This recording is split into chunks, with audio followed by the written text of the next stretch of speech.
আজকে আপনাদেরকে দেখাবো, এটা হচ্ছে মিষ্টি কুমড়োর শাক। শাকটা আমরা ছোট ছোট করে কাইটে নিয়েছি। এটা আমরা কিভাবে ভাজি করে দেখাবো। প্রথমে আমরা শাকটা গরম পানিতে সিদ্ধ করে নেব একটু করে। আমাদের সাথে থাকবেন। এখন পরবর্তী ধাপে আমরা চলে যাচ্ছি।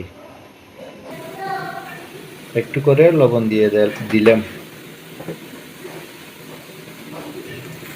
পানিগুলো গরম হয়েছে, এখন শাকগুলো একটু সিদ্ধ করে নেব।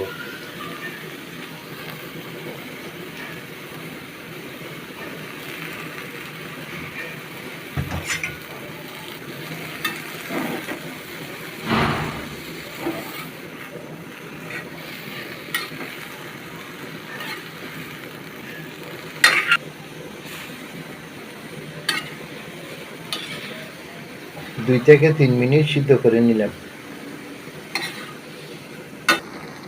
আমাদের শাকগুলো সিদ্ধ হয়ে গেছে, এখন পানি ঝাঁকাই নেব, তারপরে তেলের মধ্যে দেব।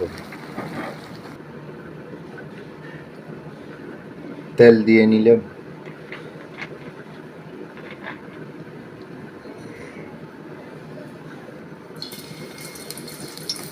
রসুন কুচি দিয়ে দিলাম।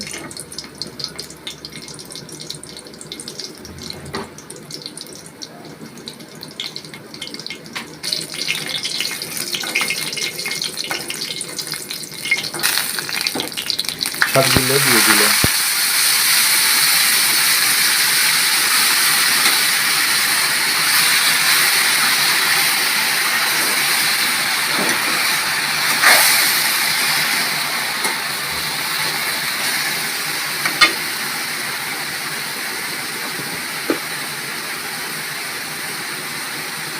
স্বাদ মতো লবণ দিয়ে দিলাম। বন্ধুরা, আপনারা এভাবে বাসায় একবার ট্রাই করে ভাজি করে খাবেন, দেখবেন যে অনেক ভালো লাগবে। একটু সিদ্ধ করে নিলে শাকটা নরম হয়, এবং ডেকে দেবেন না, ডেকে দিলে পানি বাইর হয় এবং খাইতে ভালো লাগে না। এভাবে আপনারা বাসায় ভাজি করে খাবেন, ভালো লাগবে। আমাদের চ্যানেলে যদি আপনারা নতুন হয়ে থাকেন, একটা সাবস্ক্রাইব দেবেন। ভালো থাকবে, সুস্থ থাকবে। সবাইকে ধন্যবাদ।